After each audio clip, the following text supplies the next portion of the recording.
please. And okay.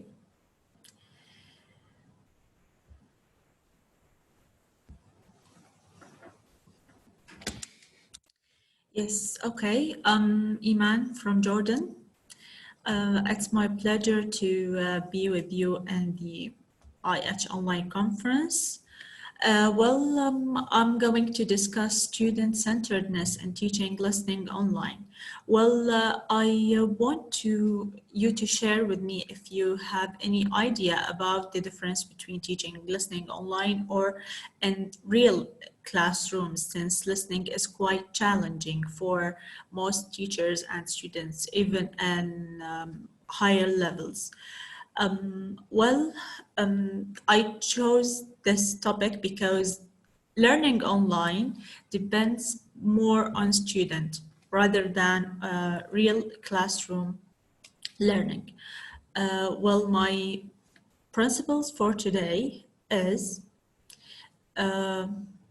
first, I will talk about autonomy, how to make students responsible for their process of learning, and I will discuss some skills about post-listening strategies, then how to activate listening in our real life.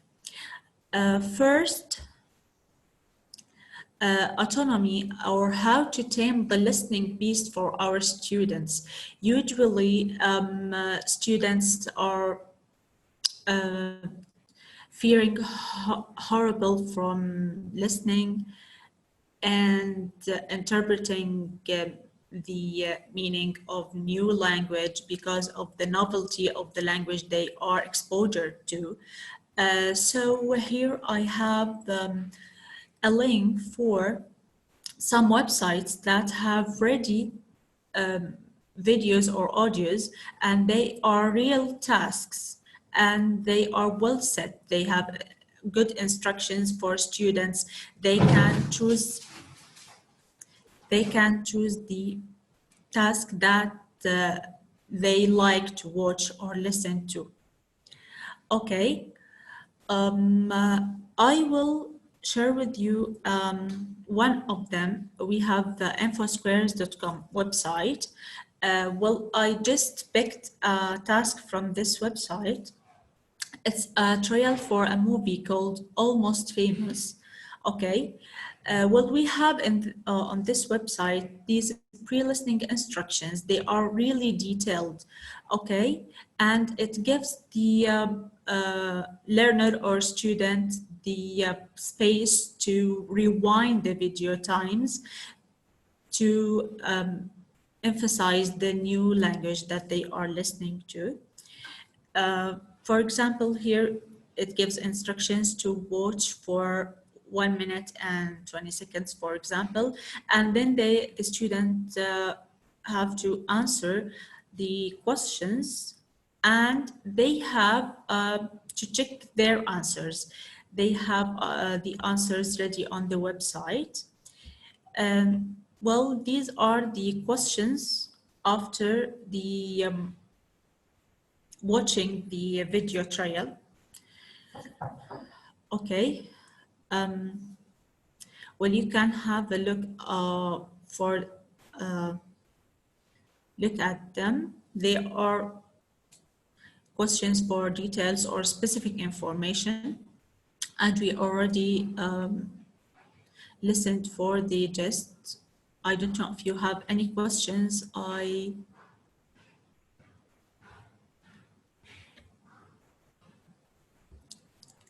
Okay. Amman, can you just put your slides into presenter mode for us to start the presentation? Sorry?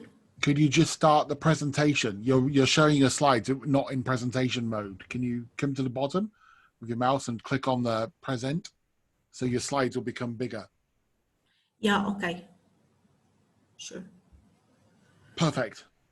Yes.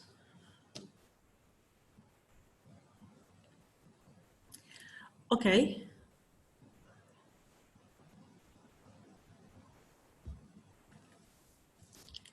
Yes, and these are other questions. For example, I'm sorry that the time is not enough to show you the trial, although it's 2 minutes. For example, here he's asking for specific information. Okay, and it gives the students the chance to check their answers. Okay, so we can make benefit from these websites because they have ready tasks, so students can refer to, and these tasks can meet the students' interests. Okay, now I will talk about checking and summarizing. So it's like a post-listening skill. Okay, it depends on note-taking. And I want to point out that listening is a receptive skill, but it's really connected to speaking and writing. So we interact, it's based on interacting. Okay, when teach summarizing, to teach summarizing, the teacher role is to be the monitor or controller of the task. And it depends on the students to just deliver what they understood of the listening passage. So it focuses on students' strengths. So I just need to hear from the students and encourage the shy students to speak more about what they understood. Okay, so basically they need to elaborate and give the gist and get into more details. Well, we have 3 techniques for now to check and summarize. Take it in turns, break it down, and dual purpose. Okay, take it in turns. Well, it depends on summarizing one idea by one student, and the other student should summarize or elicit another idea from the passage. So it can be done in pairs or groups, and I prefer actually to handle this within big groups. So each student just give an idea, and then they can elaborate speaking and then writing when they had if they had a lot of ideas throughout this exercise, when they hear them from their colleagues, they can write then a summary based on the ideas that they elicited and the ideas that they heard from their colleagues. So it gives white students an opportunity to speak up and show up, and the information, they are sure about the information that they are writing. So it's now listening and speaking and writing. So they are interchangeably. Just to remind that this is post-listening activity. So they already listened, they listened for just, they are just summarizing now. Okay. The second one is break it down. Okay, so the students listen to the passage. Okay, so it's first will be individually by one student. The student will summarize the passage in 50 words. Okay, then he or she, sorry, will share it with another student, and the other student will decrease or summarize the 50 words into 30, and the text will get back to the first student to make it 10 words. So it's quite complicated, and it's a thinking activity, and has many brain levels, content and form. So the 2 main things that students need to focus on are the main informations. They need to just create hierarchy of the importance of the information they need to share. And then the word choice, they should be very careful about the word choice and the priority or the most important word to be shared. So I think this can be handled for higher levels. It's a quite complicated, but actually it can be interesting. Okay, now the note comparison, the last activity for this, the note comparison. So the summary now is ready. Uh, it it will be handled through pair work. Okay, so students will check together for facts or missing informations, names, etc. They can check together and make sure of the information they missed through listening and summarizing, and they can share ways to make notes effectively. While making notes is quite personal, as for writing names, abbreviations, using titles and subtitles. When handling this kind of activity, teachers should note to students how to make notes. And it should be taught, okay? And the teacher can provide a model for students to check. So it's really centered and depends on the students. Okay, now how to active listening in our daily life. So socializing. Usually we listen and interact while speaking or reacting through our body language. Okay, and now this activity actually is on the British Council website, and it's really useful for higher levels, intermediate and upper intermediate levels. The plan of this lesson, or how to activate listening, not to have authentic or real audio, so students will listen as if they are in real life. We have a leading game to start and useful phrases through quiz, active listening quiz, and then a therapist game, and we'll see. Okay, now first of all, the leading game. Students will not be provided with the topic of the lesson, that is socializing or active listening. It's just a task will be asked for by the teacher for students. It will be handled by 3 students, student A, B, and C. Well, student A is required to talk for 2 minutes and will try to grab the attention of student B. Okay, now student B is the listener.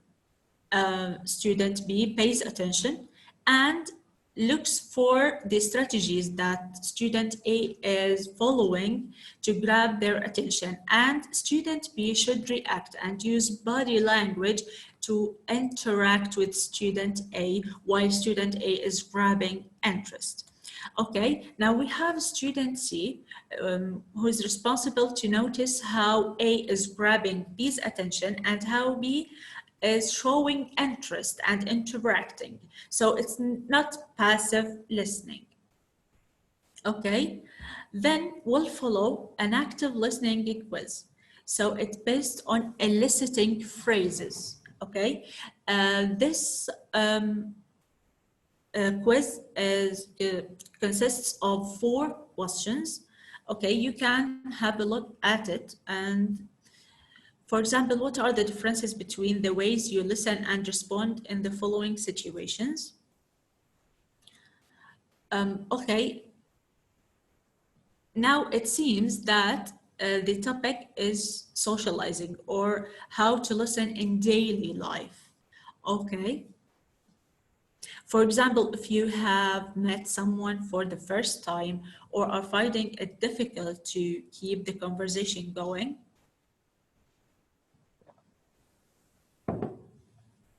okay, this is the student's answer. Or you are engaged in a good conversation with someone you've just met. So students should just respond to that and suggest what they should do. Okay, then a friend is telling a personal story, or a boring person is telling you adult story, how to show no interest or stop them, etc. Okay, now question 2, imagine that you are a counselor or a therapist. Now, teachers should pre-teach these two words in case they are pre-intermediate or intermediate. When one of your clients is telling you personal story, so it focuses on how do you focus on or use your body language, face, head, or hands, and then listening noises that encourages you to keep talking or keep listening. Really, wow, there are many, and each student will elicit according to their interest also or favor. Okay. The last question is, imagine that you are a counselor or a therapist and your client has just finished telling you about a problem they have had. What's the best way to respond?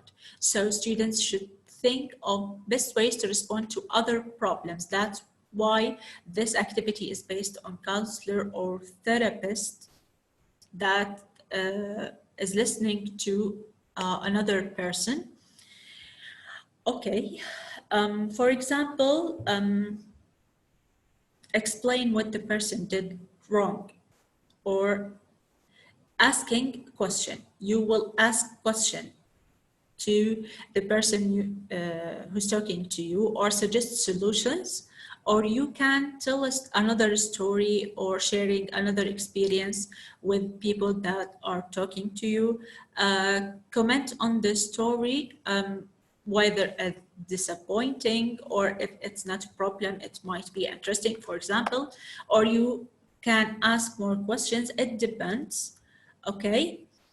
I'm Well, sorry, I'm just going to interrupt you a minute. We've just got a couple of minutes left. If you can just. okay, well, I'm ending actually. This is the last thing.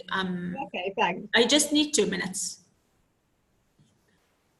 Okay, I'm sorry if it took me long. Okay, so students should choose how to respond through this question. You can have a look at it if you revise to the video later. Okay, then they will elicit the language that they should use. Okay, now the last activity is the therapist game. Here we have questions or demanding to tell someone about a problem or a situation. Okay, this exercise should be handled. First of all, I will pre-teach therapist and counselor words. Students will work in twos or threes, like AB or AB and C, while each group or pair will discuss one issue of these in the table. Then I will take, or the teacher will take, the feedback of them about what made the talking or the presentation interesting for them, or how they got interested in what the other person is saying. Okay, and thank you for watching and listening. That I hope that you enjoyed it, and if you have any questions, you can just send me. Okay, thank you, Eamon. Thank you very much. That was really excellently timed, actually, at the end. Thank you. Thank you very much. Well done. Well done. That was really good. Really good. Thank So you. we are really close to time. So I